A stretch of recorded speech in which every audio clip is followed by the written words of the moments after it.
Dimp Digital presents Idle Game Chat.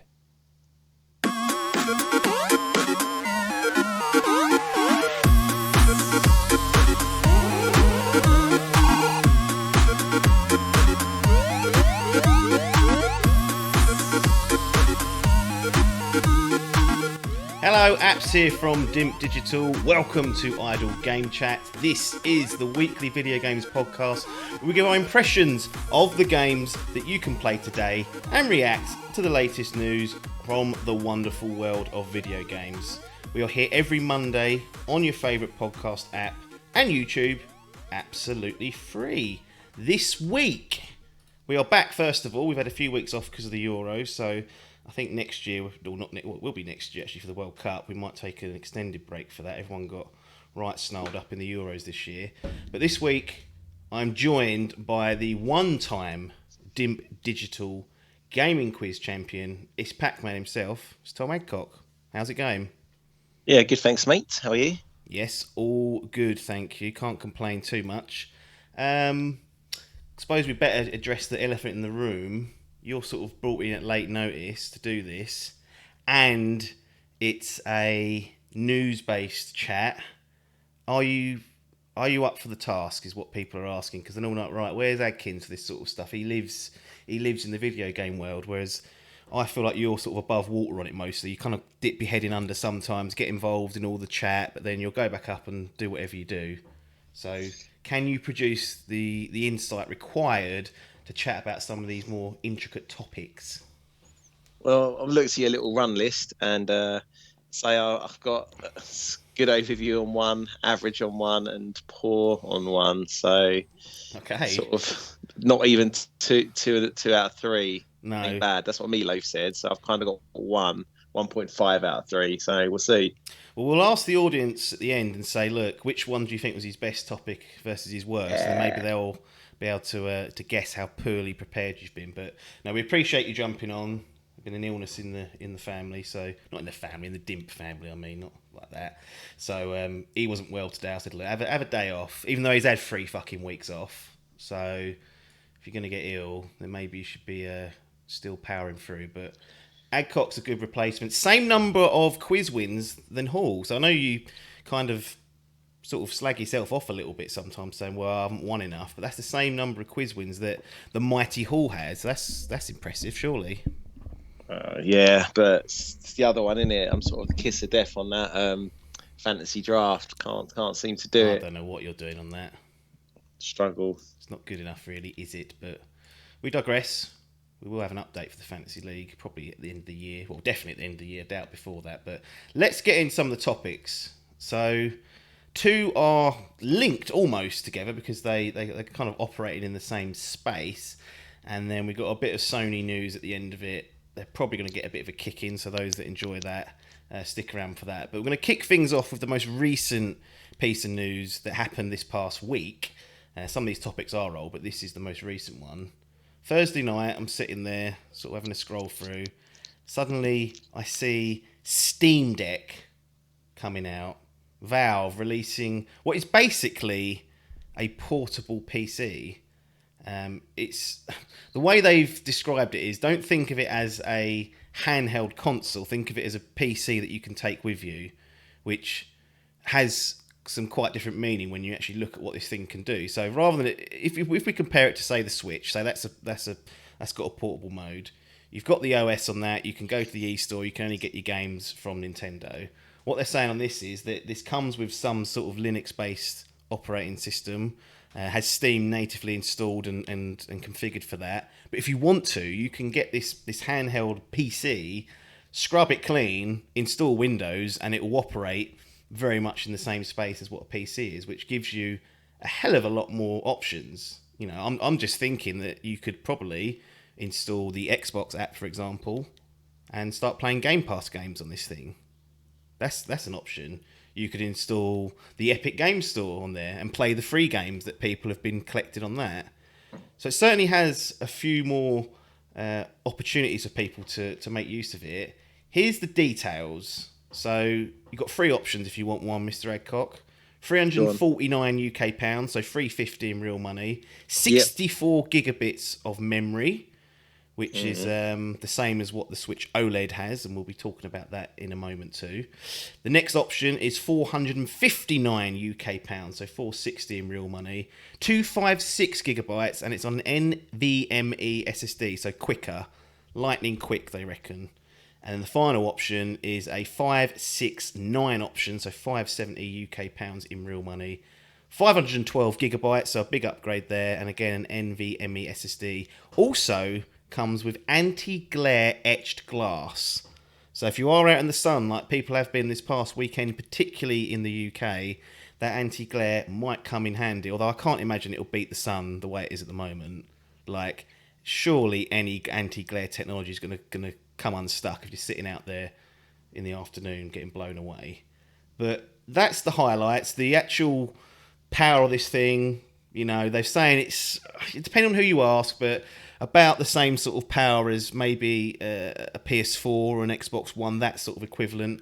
But everything's geared to run at 720p, which is the screen size for this. So you can, in theory, you should be able to play modern games at that resolution with no problems with the guts they've put into it. And you can dock it or plug it into a monitor and keyboard and mouse. You can attach all those peripherals to it and use it as a normal PC. There is a separate official dock coming later, which I haven't got details on just yet, and I don't think are out. But in theory, you could just use a USB hub and it will connect to that as well, and plug it into a monitor and mouse keyboard, and you're kind of away. And is the screen size the same on all of them? And is that same as, is it 7-inch, same as Switch? Yeah. I think I'll double check the screen size, but it's the same screen size across all three of these models. So there's no screen advantage for the money you pay. It's purely memory, it would seem, because all the insides are pretty much the same. So it's storage and whatnot. So what say you, Mr. Adcock? Considering we've got another topic coming up around the Switch OLED and what that ended up being, but this is a bit of a different kettle of fish. It's interesting for sure, but also I feel like 7 inches, they reckon. That's the same as the OLED. 7 inch, I think that's the same as Switch. If I was, what's his name, Bowser at Nintendo, you know, they've seen off every other handheld console over the years, and I don't know why. Yeah, some of them are really good, and they're the only fans of the PS Vita. Like, lots of people love Vita, that. Exactly. And I know the first Vita was it PSP. Were they both called Vita?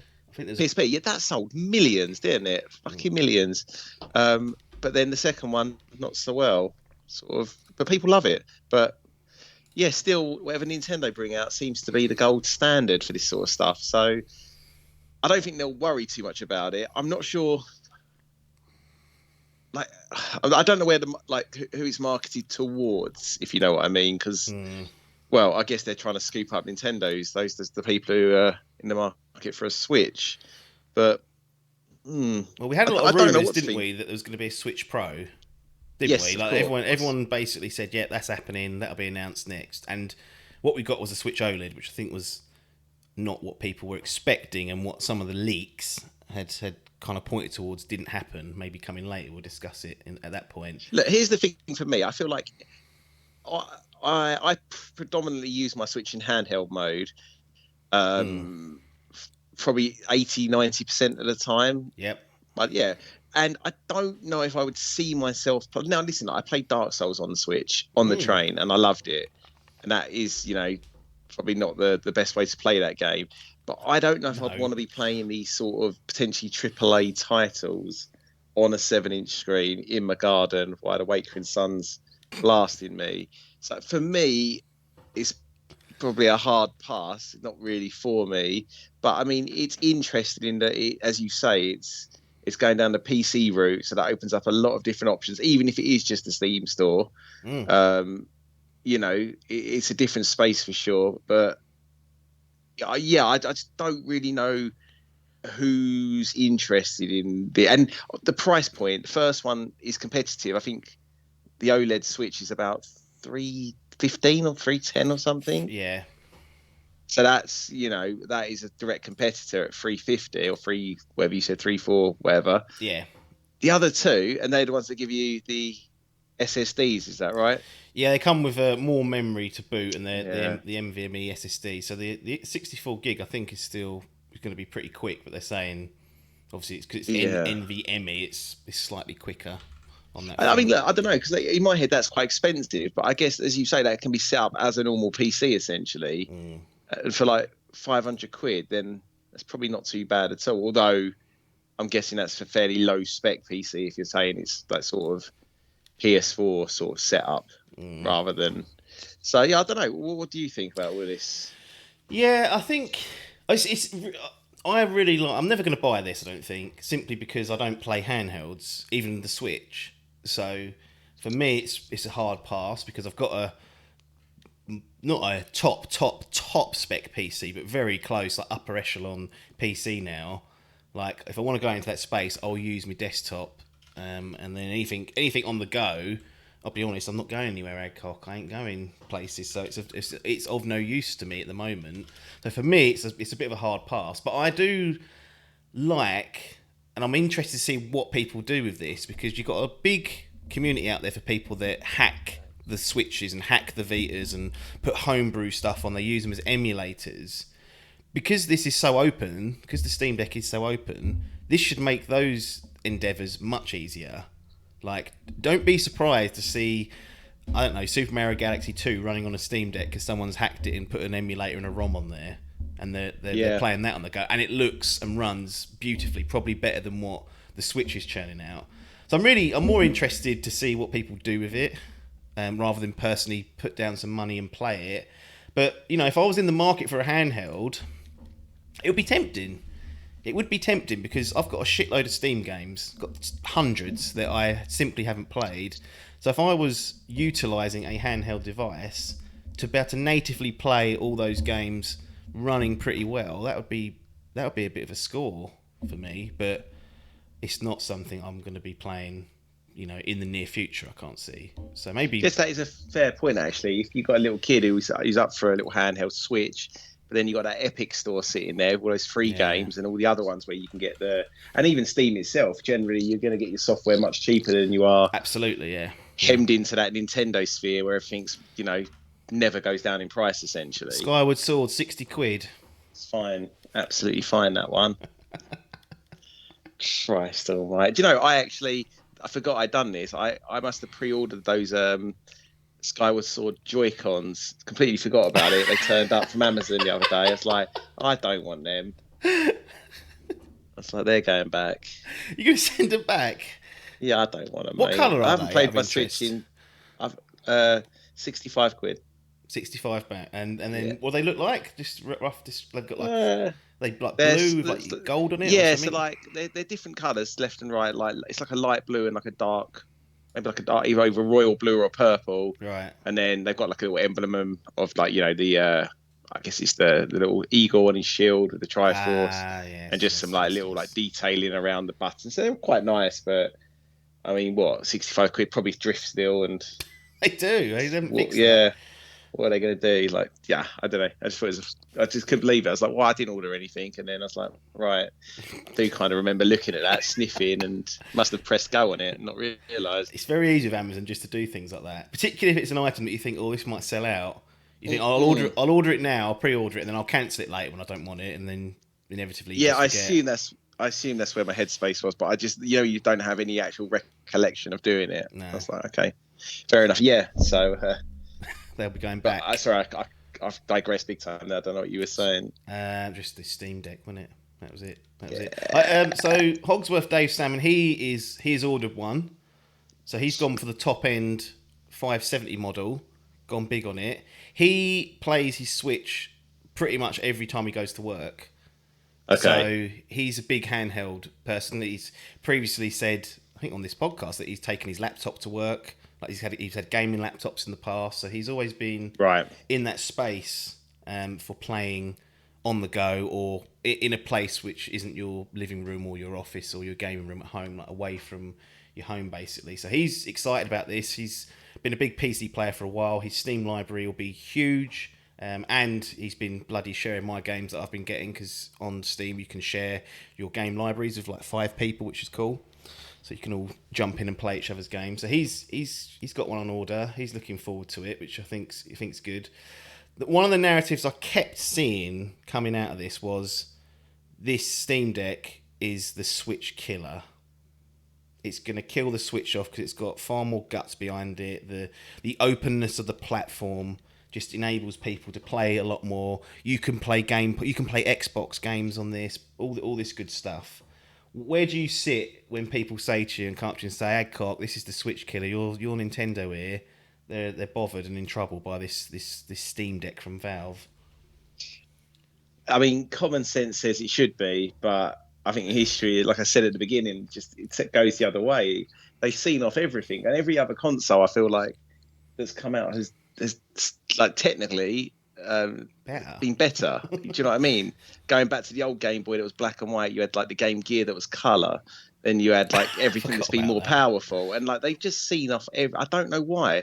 When it comes to handhelds, I don't know if it starts in Japan or whatever. And the Switch has already been out for what 4 or 5 years now. It's actually got a pretty huge like install base. I think maybe if they were going head to head at the, this was launching together. Yeah, I'd feel like maybe it could do, but I don't think. I think a lot of kids aren't going to be interested, aren't going to know what the PCs are, and I think that's a lot of their fan base is the younger audience still. So I think they'll be fine. I think there's room for both. There is no other handheld competing with them at the moment, really, is there? I think not really. No, PlayStation is based. They don't make games for the no, they don't sell it anymore. Vita anymore. You can't even buy it, so you have to go on eBay to get that. They've all they have dropped off, and what I do wonder whether they saw the success of the Switch and went, cool, I want a piece of that, or whether they all along have been sort of developing some sort of handheld technology, because Valve themselves, when it comes to hardware, have got a bit of a spotty history. If we look at those Steam machines, I don't know if you remember those. Yeah. Like I actually thought, and we've been running the classic episodes when we've been not putting an episode on, or when it's been a bank holiday. It will eventually going to catch up to a point when the Steam Deck, the Steam machines were going to drop. And in the lead up to that, I thought these things were going to be a success. I really thought that having a PC spec'd kind of box in people's living room where you could just play on a controller would make an impact. As we look back in hindsight, as a stupid observation to make, and was incorrect. Maybe not stupid observation, actually, but it was an incorrect observation. They failed and pulled the plug pretty quickly. I look at the Steam controller. That come out and was like, right, you can now play your mouse and keyboard games on this little device. It's got a trackpad or whatever it was. I can't remember what the actual tech was, that little buttony thing. That died a death quite shortly after release. Didn't last long. But then you have got things like the HTC Vive, which I know HTC have helped with developing that, but the VR headset that Valve have been putting their tentacles into, that's the top end VR headset. There's no question about that. So I'm not sure where this one will fall, whether it will fall in the good category or the bad category. I'm just looking at the Vive Pro. I think they've actually disassociated with HTC now. The Vive Pro, a clean £1,200 if you want that.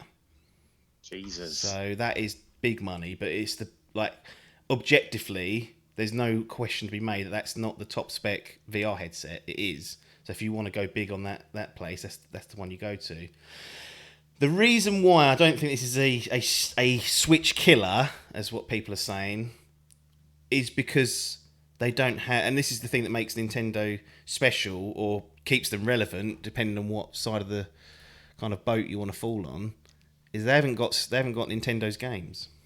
Yeah. The software on Nintendo side, the exclusive stuff is, I would say, what keeps them running. It always has been. Like, the games don't even have to run the best. We've seen that with Breath of the Wild, running like garbage as you run through the forest, sub 30, but they get away with it because the game's so highly and well respected and critical darlings, and people just there's an association with Nintendo with their software, whether it's Mario Kart, Zelda, or Super Mario or 3D Mario. You can't replicate that with a machine like this. Like, it won't have those sort of titles on it. It's as simple as that, and I think that's why this will not kill off the Switch at all. I think the Switch will be totally fine for another 3-4 years if they wanted it to be. Agreed. There you go. But we're not going to get it. So that's fine, but I will definitely be keeping an eye on this and seeing how this develops, because I'm interested to see what people do with it first and foremost. I hope it's, you know, a more of a Vive, a VR Vive type thing where they support it and don't just bin it off.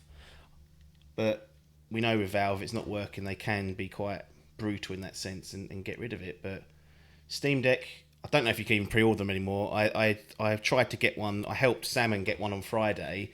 He was trying, I was trying. I'm not for myself, just for him. And it was a bit of a nightmare, but I think most people who tried within like the first few hours and kept at it eventually got it. So whether you can go back now and do that, I don't know. Although the delivery date for his is coming up as Q1, 2022, and the release date's supposed to be December. So I think there's been the first wave of people who got in like super quick. I think are getting the December ones. The rest maybe waiting a few months. I think that happened with the Vive as well. I remember Salmon saying they were buggering about of the release dates with that because of stock and whatnot. But had to be purchased through the Steam store or the Steam website. So probably not a lot of scalpers there, which is a good thing. So we're still in the handheld space. We mentioned the rumours about there being a Switch Pro, 4K, DLSS. Cool. Finally, Nintendo stepping into the modern times of video games. And then we get a YouTube video dropped and a tweet from Nintendo saying, announcement, watch the trailer below, here's our new Switch model. And it's the Switch OLED. Before I'd even watched the trailer to see what it was, when I saw it's called the Switch OLED, I was like, this is not going to be what we all wanted. This is going to be just a screen update. And for the lack of a better term, that's exactly what it is. There's not a lot going on with this update. So we've got a bigger OLED screen for the Switch coming. So you go from 6.2 inches to 7 inches. New kickstand, because I think we can all agree the kickstand on the OG Switch is awful. This one's got a much wider base at the back and doesn't look as flimsy. More storage, so we go from 32 gigs to 64 gigabytes. A better sound quality, they said. I was like, what? Interesting. How are you measuring that? Anyway, that's what they're claiming. And for the first time on a Nintendo console, we have an Ethernet port on the dock.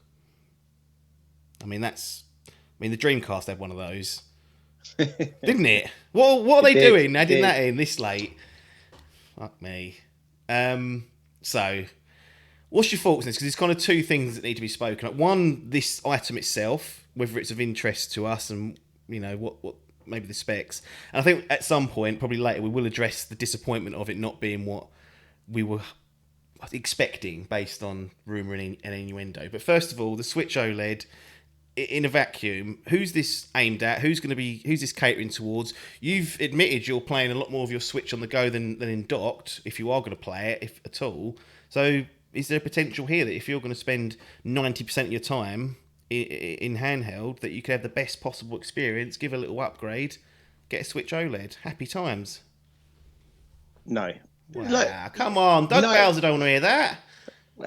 Listen, so 90% of my time on the Switch is spent in handheld, but probably 10% of my gaming time is actually spent on my Switch. Yes. So, do you know what I mean? I just said their software lineups unparalleled. That's why they're relevant. And now you're saying you're not playing it.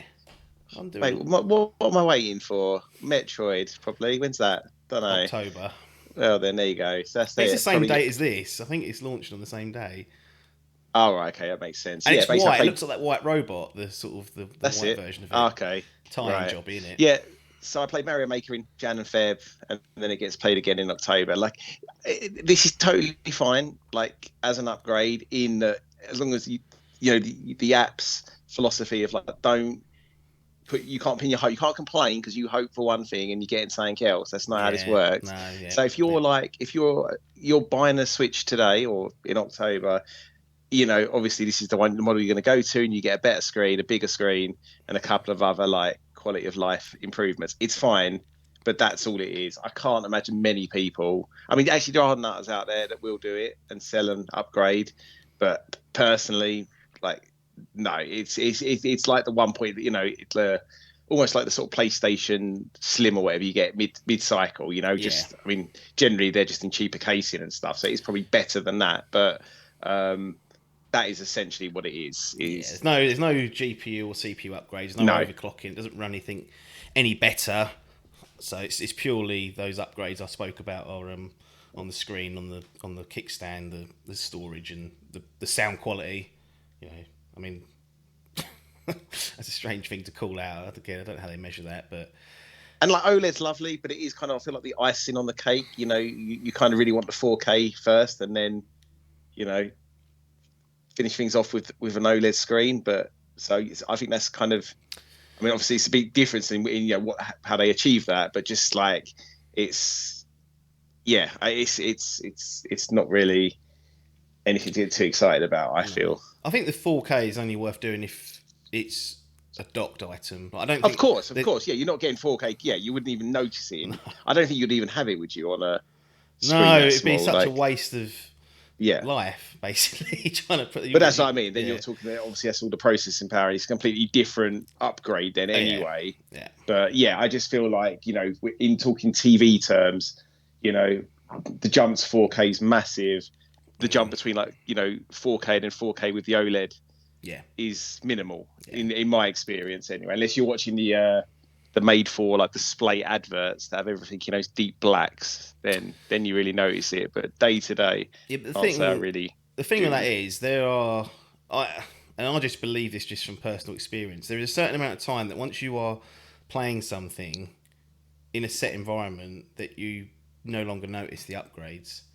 Oh, of course. Like over time, science bods do a study. I'm sure they have already, but that's what I'd imagine would be the outcome. Is that after a while, the human brain just accepts it for what it is, and it's like, this is normal, which is a bit of a pain. But this is obviously a aimed at the handheld market. There's unless you're desperate for an Ethernet port, there's literally no point if you're a docked player.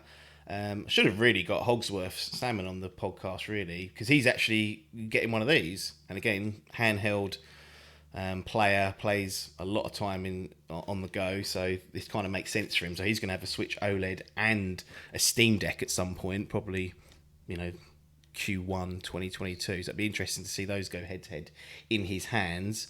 But the handheld market's covered. It does feel like, and I'm opposite to you. I'm a 90% sort of docked only person for the Switch, and it makes up again 5-10% of overall game at the moment. It does feel like for those that kind of bought into this system for a TV experience that we've been hung out to dry a little bit here, because there's nothing there for us. And yes, there was rumour, yes, there was innuendo about a beefed up version, but that's not come to fruition. And it's changed my perspective of actually what the Switch is. It is a handheld. There's no question that it's a handheld first, and the fact that you can hook it up to your TV we always say it like a bit of an afterthought because the dock was just a piece of plastic with an HDMI pass through. But I was convinced at some point they would make a reinvestment in this Switch model, and there'll be some sort of more power that you could pay for to enhance your TV experience. But do you agree with that narrative that it's quite clear that the Switch itself is a handheld, and those in my side of the camp who wanted upgrades to TV experiences probably aren't going to get them anytime soon? Yeah, they've kind of gone like more off piece than usual in the, like, just where the Switch fits in like life cycles of consoles. It was released like midway through the last gen.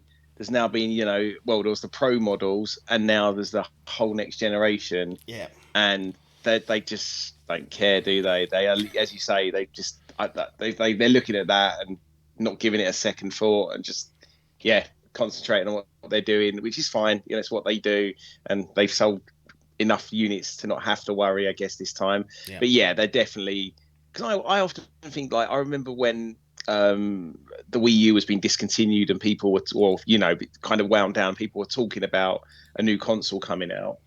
And then when we found out that it was like both docked and a handheld, I remember thinking, well, that's good, because you're going to see more software, because now you haven't got two teams working on two different consoles. It doesn't even feel like that ever happened. Like, their output, you know, I feel like it's generally ports from older consoles with the updates, and then the Switch itself is a handheld. And that's, I think, that's Mate, Mario Golf.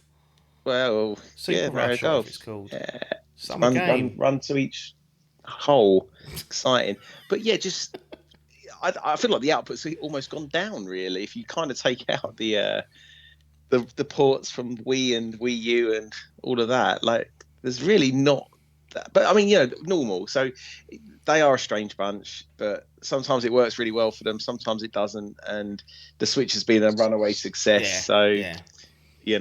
I think they're fine, as you said about the Steam Deck, but just it is strange and it is a shame because I think it would have been really nice to get those actually a bit more grunt in the hardware and have it, because I don't know what their goal is. At some point they've got to release like the Switch 2 or whatever's coming next. I don't know when they do that or what that means. Yeah. Well, that was going to be my next question, Stu. It's like the Pro has not arrived, and one would assume that if that did exist and does exist, and a lot of people don't think it does now, the earliest it will come is next year, if that's a thing at all. But I mean, if that's, I mean, it's the question, do we get a Pro next year or in the next 18 months or so? Or is the next revision, and where these rumours and leaks probably had come from, was actually pointing towards, let's just call it the Nintendo Switch 2, like their next take on the Switch as a whole? What's more likely to you, a souped up dock that comes with the current Switch, or they park the Switch and say, look, here's Switch 2, it runs back compat with all the original Switch stuff, games across gen probably will be for the first couple of years or so, but this is this is the thing we're going to focus on for probably the next 5 years or 7 years or whatever the life cycle they decide. What's more likely at this point that we see? Do we even see a Switch Pro, or is it just going to be all that 4K talk, all those rumours and whatnot are just being funneled into a new machine that's going to be a new marketing sort of opportunity for them to say, here's the next version of the Switch? I don't know you can't. There's no way of even Predicting it. doing an educated guess on it, because I feel like the 4K Switch was almost like an open secret in the industry. Yeah. It was coming. It was just a matter of like, oh, is it coming on this direct, or are they going to drop it separately? Yeah. So now that's all gone out the window. I mean, so now if I look at it without any of those rumors, it feels like the Switch is like midway through its life cycle. Here's like the first upgrade. It's not what we thought, but it's here. So, I mean, my guess now is another, depending on sales and software and whatever, you're looking at another 4 to 5 years. Well, 4 years with the Switch. Mate, that's 9 years of the Switch.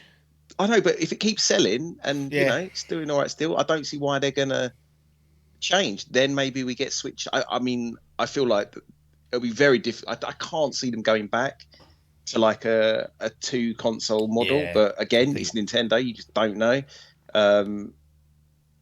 So very, very difficult, I feel, to predict. But that's what I feel now. But I mean, mate, it is a wild guess because it's impossible to know what they're going to do. No, this isn't the Wii U where it was selling it sold 12 million units or whatever it was and was deemed a failure at all levels. This is a very successful piece of hardware. And exactly. And the software, if you look at the sales, they've always got something in the top 10 every month. Mm-hmm. So it is a unrivaled business success. I think, again, you're right to say this is not an educated guess, but I do feel at this stage any sort of enhancement to the power of a Switch will come at the cost of a new quote unquote generation of Switch, or the next full version of it. Not a rehash, but here's the next sort of baseline for our business for the next 5 to 7 years, whatever the life cycle is. I don't see there being the Switch Pro now. Like I don't see this time next year we're sitting here saying, oh, we got our 4K DLSS. It's only a year later than we expected. Like it's going to be, well, I don't know if another 4 years is that seems too long, but whenever this next hardware revision is, or this next thing, it's going to be quote unquote a new generation and I hope if they do this, then it is backwards compatible. The only time it hasn't been really has been the Wii U, to be fair to Nintendo, because the Wii U to Switch, I mean, because that Wii used to play GameCube games. I think the Wii U would even play Wii games, wouldn't it? So they've been historically pretty good on that front. Yeah. If I'm remembering correctly, so that's a big thing. But I think now, rather than looking towards what the Switch Pro is, people should look at what the Switch 2 might be. And I do wonder, it'd be interesting to see how they market it. Does it get called the Switch 2, or is it a completely new name? Super Switch, like I did with the NES and the SNES. That's one way to do it. Yeah, I mean, or the other thing though, maybe they probably won't learn, but it kind of really undone them with the Wii. Obviously, being a raging success to the Wii U, was the worst bit of marketing ever by just So bad. Yeah, like, so is it Switch 2? Because then people might again think it's just some kind of screen update. I don't know. Like people are morons. They don't know. You have to. Well, I guess Switch 2 does literally say exactly what it is on the tin, so maybe that is actually very good marketing. But yeah, I agree. It's a strange time. I mean, you're probably going to get a couple of other iterations of the. When you actually think about it now, you've got the Switch Lite, and the Switch OLED. Yeah. So you might get another. They do like that, don't they? When you look at the 3DS and things, how many versions you had of that, and even like Game Boy Advance went through 3 or 4 different iterations before coming to a close. But yeah, you're not gonna. I can't see you getting that power upgrade of like a Pro model. I remember the new 3DS XL always seems like a bit of an outlier in that there were games that were developed that only worked on that, wasn't there? There was a couple, like a handful. It wasn't many, but there Xenoblade Chronicles and a few others, I think. Yeah. Yeah. I don't think they're going to want to do that again because that pissed off people as it should. At that point, you may as well say this is a new gen. They kind of did. They kind of squeezed it in and went, "Well, it's still 3DS, but if you're on that old tech, you ain't playing Xenoblade, so up yours." Well, there you go. That's Nintendo. I doubt we'll hear anything on this front for a long, long time. So the rumours might go back to bed, and we'll see what they're up to. They've always been a strange bunch, and I've got no doubt the Switch OLED will sell just as well as that. The only thing I would say, just as a closing point, is that I'm somewhat surprised in that they've already had a revision of the handheld market for the Switch in the Switch Lite.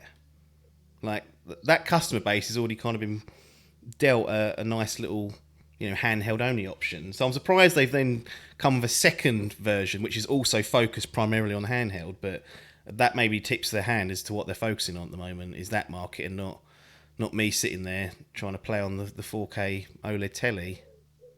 So, yeah, hung out to dry. Fucking hell, Bowser. Right, Sony, got a couple of things from them because they've been up to their old tricks again, apparently. So, I don't know how much you've seen or read about 2 particular titles that they are re-releasing on PS5 under the guise of a director's cut.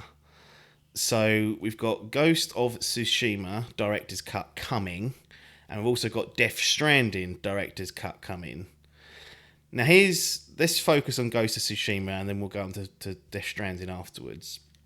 So here's what you basically get if you want to go to this version of Ghost of Tsushima. So you can buy this on PS4 or PS5 as a separate new game. There's going to be a new option in the store, or I guess at retail as well, where you can buy Ghost of Tsushima Director's Cut.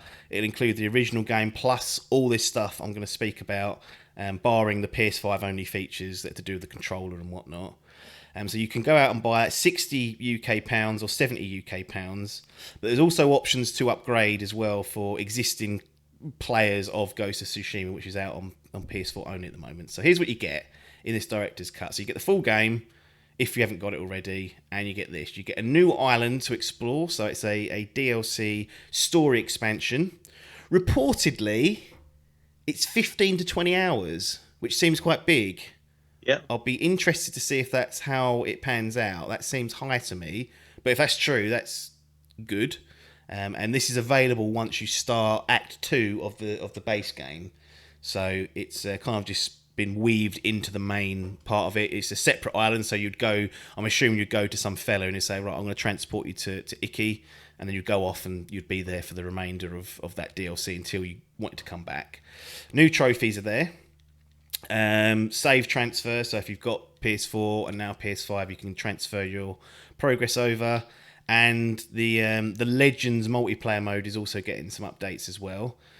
There are PS5 only features, so if you buy this on the PS4, you won't get the following items, but you will get them on PS5. Japanese lip sync, which is annoying because I played the game with Japanese voiceover and subtitles, weren't synced up, so that's annoying that they've put that later on. Haptic feedback and adaptive trigger support, so that's the control of the DualSense, getting some of that. 3D audio support, drastically improved load times, their words, not mine. 4K resolution options and frame rates targeting 60 FPS. So, 60 quid or 70 quid if you're PS4, PS5. If you already own the game, you can do one of the following. You can upgrade to the PS4 version of the Director's Cut for £15. So you'll get the new DLC, the new trophies, and the Legends update. All the other stuff is PS5 only. The save transfer is not applicable. If you've got the PS5 version, a PS5, and you want to upgrade to that version of the Director's Cut, it's $30 at the moment, but not showing UK pounds because it's not available. Now, the PS4 version was $20 and it's 15 quid, so it might be 25 quid, but for argument's sake, I'm just going to say 30 quid for now, because I don't think £5 either way makes much of a difference. You're getting charged an extra, wedge of money, basically, if you want to go to the PS5 version.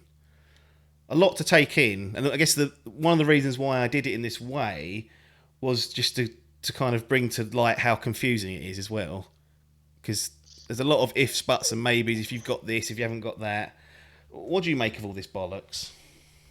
I mean, it doesn't bother me because I'm never really massively into DLC packs or upgrade packs. So, and you haven't got Ghost of Tsushima yet, have you? You haven't played it. No. So, if you were to go down that road, would you be looking at the Director's Cut?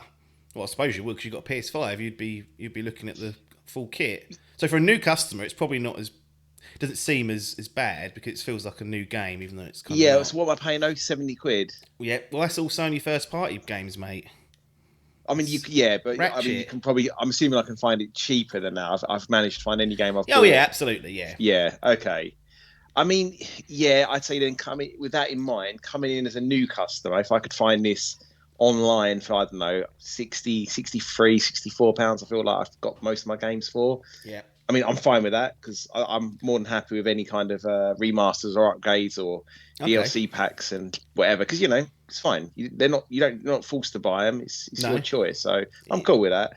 But I mean, I just think it's kind of always the way when you're in this kind of cross-gen first 18 months where there is a bit of confusion and some people get stitched up a little. Because if I had bought the PS4 version for, I'm guessing 50 quid, maybe 55 quid. Yeah. Don't know what it retailed at. Yeah. Then 25 on top does sound steep. I mean, for, you got that. All right. That is, if that does turn out to be a 15-hour campaign and you enjoyed the game, then fine. But then the other bits, although nice, are just, what you'd expect it still on a better machine, considering what was the Final Fantasy upgrade? Like, how much did that cost? So it was free. The graphical updates were all free if you had the original game. Right. Okay. But the DLC was sold separately at 15 quid, I think. So I mean they've kind of done it the right way, in my opinion. Yeah, I was going to say that feels like the right way to do this. Yeah. And does put Sony in a worse light. Some would argue that this has already received a patch update for the PS5 and it runs at 60. That they've kind of already done the upgrade, like the quick and dirty upgrade for people. So it does run at 60 on the PS5 if you have that version of it. And how's the load times? Are they better as well because it's run on PS5 and not affected? Here's the thing: the load times were really good on PS4 for this game. Right. for an open world game, it was actually quite jarring to be moving around that quickly. So they probably are a little bit quicker. I've not got the data to hand, but I mean, the fact they've put it into the PS5 only kind of spiel suggests that they think they've done something. Drastically improved load times is their word, and I was like, I mean, that must be instant, which it might be, but is that worth? Well, you've played the game. Yeah. Where do you stand all of this? What are you gonna do? Are you interested? How do you feel? Well, one thing I would say is it feels a bit soon because I played it last year, so I probably wouldn't dive into this day one. Okay. Just on even if there wasn't all this, you're paying more for the PS5 bollocks. But I do feel like I think they should be the same, really. The price to upgrade should be the same, because the main bulk of the work has to have gone into this Icky Island, this DLC. That's where the money's mostly been spent, you would imagine. Sure, they've had to spend time on the other bits and pieces, but I don't know. There's a situation where you could have a PS5 version of this, not do the director's cut upgrade, and you wouldn't be able to, for example, use one of the stock features which is part of the PS5, which is the haptic feedback and the adaptive trigger support. Like, it won't work. You won't have that. I see. So you always feel like that shouldn't be an option if you've got the PS5. No, that should be. They sold the console saying, look at one of these features that you'll get, and it's like, what they've done is they're trying to extract more money from the PS5 owners who already have the game, and rather than doing it the right way round like Final Fantasy did, they've gone, well, what we'll do is, rather than giving you the option, we're going to bundle it into one package, and here's the price you pay. And there's obviously a disparity between the PS4 and PS5 version. You'd think that paying £450 UK for a new console would be enough to offset Japanese lip sync, haptic feedback, 3D audio support, load times, 4K, that stuff. I've got no problem with paying for DLC at all. I think that's fair. But at this stage, to me, I'm looking at this saying it's going to be 25 or 30 quid just for the DLC pack. And it's like, is that DLC pack really worth that sort of money? I mean, 15 to 20 hours sounds like a lot, but the value of this whole upgrade sits primarily for me in that DLC area, not with the other stuff, because it doesn't make that much of a difference. Like, the game already runs at 60. The game already loads quick enough for my liking. 4K resolution's nice, but again, we talk about your brain will switch off and not notice that. The haptic feedback, adaptive trigger support, it better be mind-blowing for that to be a separate item that you've now got to pay for. So, I mean, what I could do if I wanted to is I could upgrade my PS4 version now for 15 quid and get the island when it comes out, and just I'd not have those PS5 only features. That's what you can do. So you do have a level of options, but it just seems like fuckery for the sake of fuckery. Yeah, it's not ideal, is it? I mean, but I guess there's no actual official way to do this. Every company just left to do what they feel is right and is best for their business model. And, it does. I do hate this bit for many reasons, like when it's the crossover period. Yeah. I'm not a big fan. I'd prefer, obviously you can't do a hard reset, but fucking reset. Hang them out to dry. Nintendo are hanging me out to dry with my dock. Why aren't these fuckers hanging the PS4s out? Bin them. To be fair, that is true. Nintendo literally don't even give a shit. That new 3DS come out, didn't even have a charger. They just expect you to have one. How's that happening? But when you got 40 million people or whatever sitting on the old console, does leave you, like, as a business, that does leave you having to cater to a lot of people. But this does feel like overkill. Just too many options, but none of them feel right. That's the thing. It's got to be It feels strangely restrictive in a way, even though there are more options than you probably ever had. But, I don't know. Yeah. Well, they've done that. And then what makes things even more bizarre from my perspective is we've got a Death Stranding director's cut coming. So let's run through the details of this one. You get new weapons, new equipment, new vehicles, new modes, missions, new areas to explore. There's a racetrack, for example, now there, and a shooting range, and a new ramp that you can build. Expanded storyline, UI elements, new online features such as friend play, which I don't know what that means, but maybe that means that me and you can have our own, just we're helping each other only, not other scrotes in there, putting their benches out or whatever, and leaderboards. All this has been built up from the ground post-release, so they've explicitly said this wasn't stuff that was in development that we cut. We did all this after the game came out. It has been out 18 or so months, almost 2 years, so you can believe that. PS5 only features, so haptic feedback and adaptive trigger support, as we expect. 3D audio, increased load times, new graphical options, so not dissimilar to what we've got on Ghost of Tsushima. Save transfers also. And if you want this director's cut, you can buy it on PS5 on its own for £45.99. Yeah, So that's pretty good. It's a lot that's cheaper. good. Yeah. And if you've got a PS4 version and now you've got a PS5 and you want to upgrade to this director's cut, so you get all the new features plus the feedback and the 3D audio support, it's a tenner, and that's it. Right. Well, that sounds much better, right? Yeah. Yeah, like that's. But what? Hang on, Tsushima. That's first party. Yes, this is Death Stranding is second party. So they've basically right. courted Kojima and said, "Look, you put this That's only it. on our platform, and we'll also agree for a PC release." But it's Okay. it's still very much money invested by Sony to make this happen or to support it. Okay. But they're not in house. That is a difference there. So you'd think maybe there was some. Although in saying that, Kojima came out and said, "I don't like the fact this is called a director's cut because it implies that I cut stuff from the start with or that I was held back." Yeah. So clearly, whatever's in here is there's going to be some sort of collaboration, but Sony have some sort of power to overwrite that. So you'd think with pricing and stuff, I would be surprised if Kojima's Productions, the studio, had much same power to what they were going to charge for this, because most of the money will probably go back into Sony pockets anyway, since they funded the thing. But a little bit odd then, isn't it? That is strange that you got two games released a year apart for the same console, both getting their upgrades and their like DLC released on the older and more modern, but there's a big difference in the structure and pricing. yeah, it is strange because that seems like quite a lot just for a tenner as well, I'd say. Yeah. Hasn't got the new island and whatnot, but they've got new quests in there. They've expanded the story. I mean, it's all a bit woolly, to be honest, I would say that. But for a tenner, that's far more appealing. Like, no Agreed, fucking about. yeah. No PS5 owners getting striped up, paying more. Like, you're paying the same, whatever the weather. That feels like the approach to do it. Now, the only one of the differences is I can't find a PS4 version of the Death Stranding Director's Cut. So, whereas Ghost of Tsushima, you can get the director's cut and get the DLC. This stuff seems like it's all exclusive to PS5, it would seem. Okay. At the moment, I don't know if that's... I searched high and low the other day and I couldn't find it, so it could be that this is for PS5 only, which might change things, but that's a far more simplistic approach to do. Agreed. Even if Ghost of Tsushima, the upgrade was 20 quid across the board because the DLC is a bit more expensive, I think people would have been fine with it.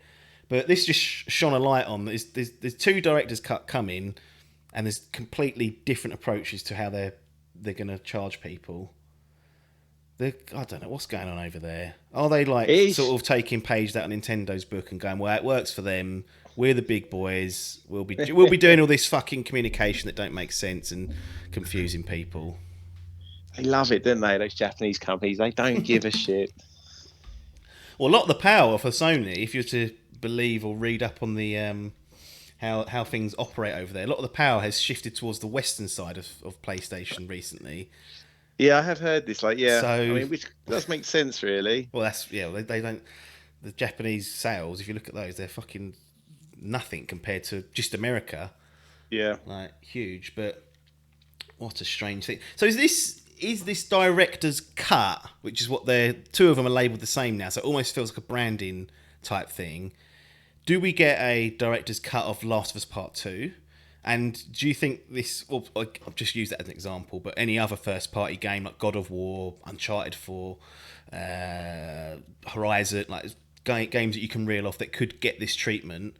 And do you think this is kind of like the new approach that Sony and PlayStation are taking when they're repackaging last-gen games? Because you remember from last generation we had remasters, didn't we? They tabled a lot of them as the definitive edition, so that was kind of like the branding for those. Do you think this is what they're going to start doing now? We're going to see director's cut of some other first party and second party games that they're going to add value and have a new version available for people who have only had a PS5, and for those that have the PS4 version, some sort of upgrade fee. Is this the new business model for them? Sounds like it. And I mean, the only thing is, I think there is like a Horizon with Horizon 2 coming out. I can't imagine that's gonna, it's already sitting on the store in those PlayStation 4 classics or whatever. So maybe not so much that, but I think Last of Us 2 almost certainly. It's Naughty Dog seem to do that, and as you say, different animal as such, but it happened literally with Last of Us Part 1. Yeah. And the timing feels right.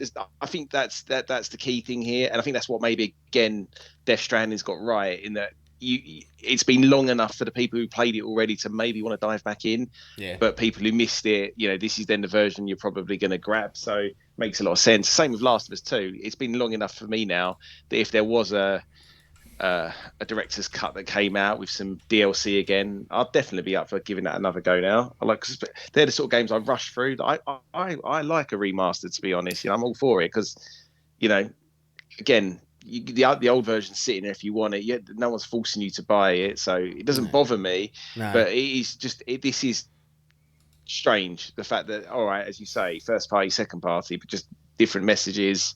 Yeah. But yeah, it does feel like this is probably going to be the way they're going to go.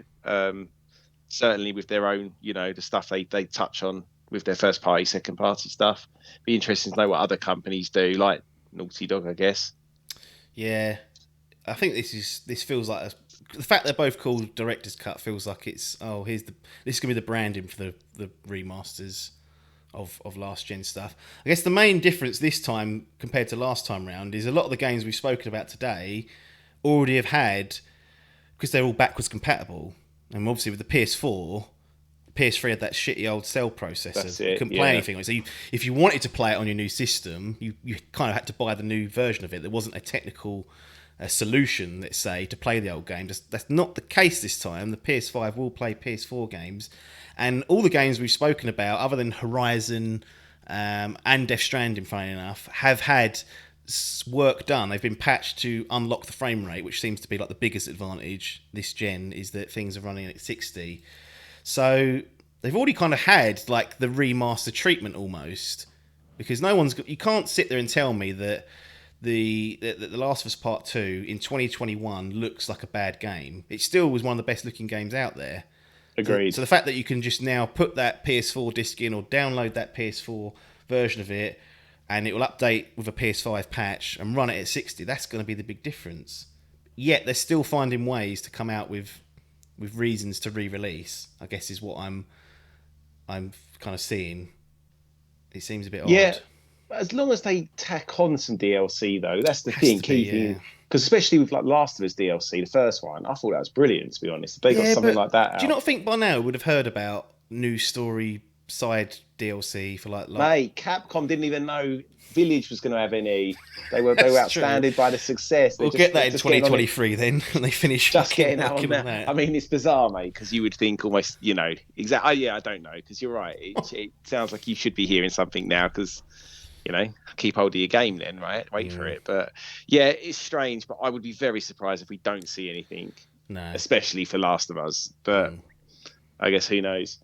We'll watch that space for sure. Just a quick note on Xbox, because a lot of people are saying, well, look, this clearly demonstrates that Xbox are there to give better value. We haven't seen any of this bollocks, really, their first party stuff. No games have been director's cut or added content. They're not charging people to upgrade these games. And I was sitting there and I was like, to be fair, they've got Game Pass as well, which we know is great value, not always going to be utilised to the best, but it's there for people that want it. And I was like, yeah, they've not done this once. And then I thought, they haven't got any fucking games to do it to. What do you want from last generation to have this treatment?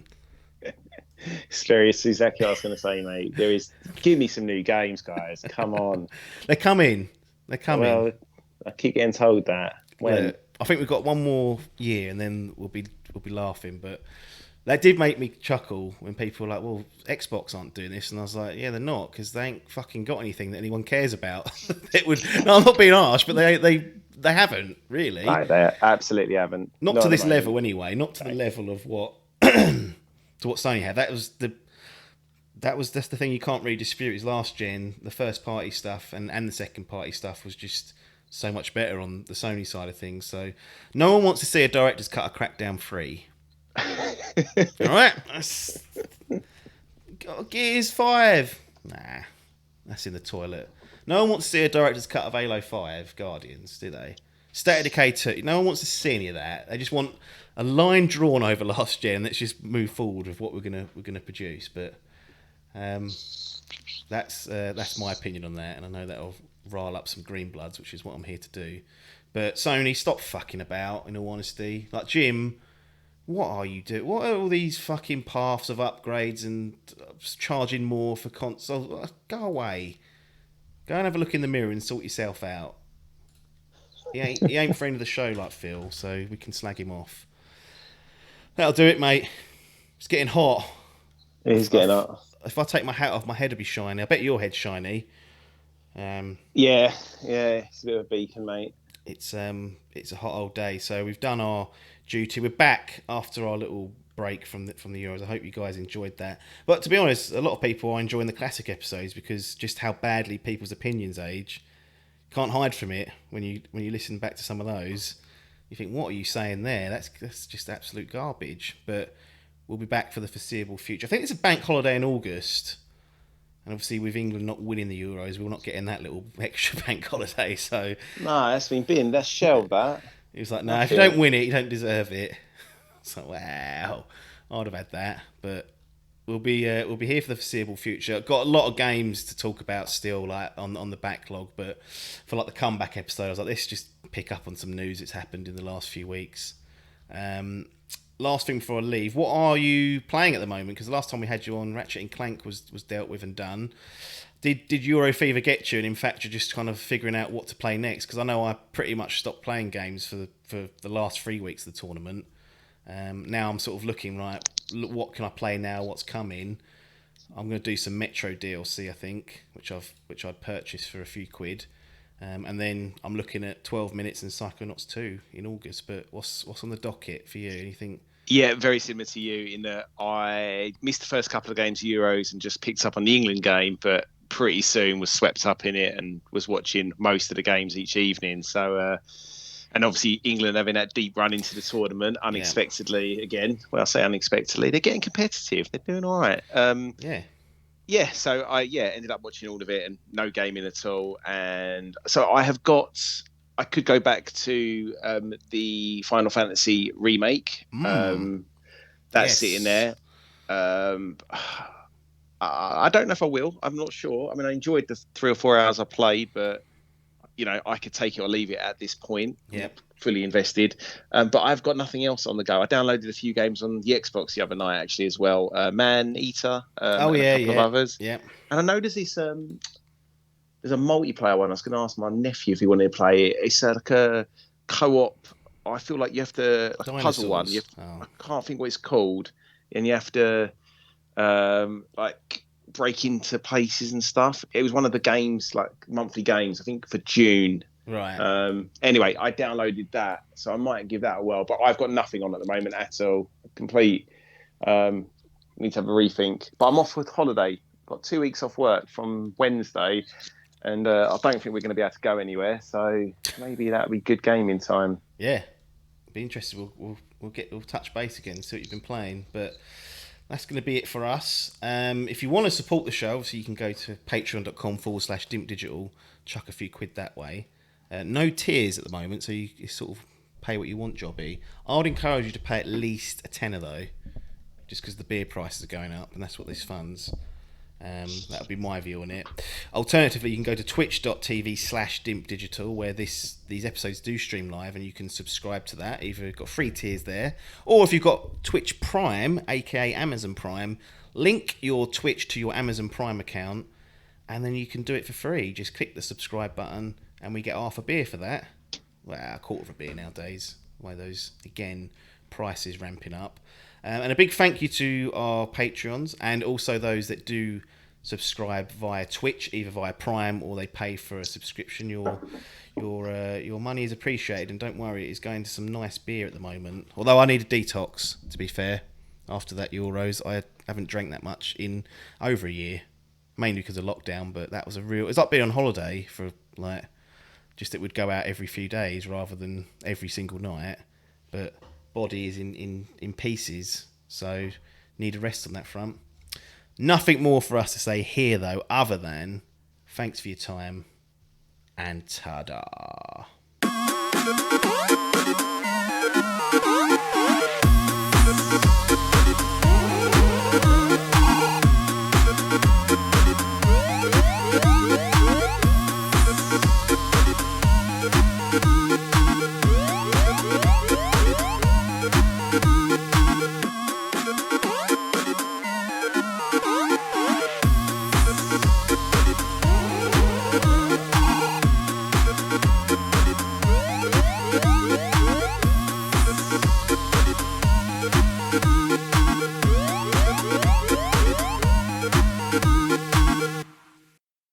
This was a Dimp Digital production.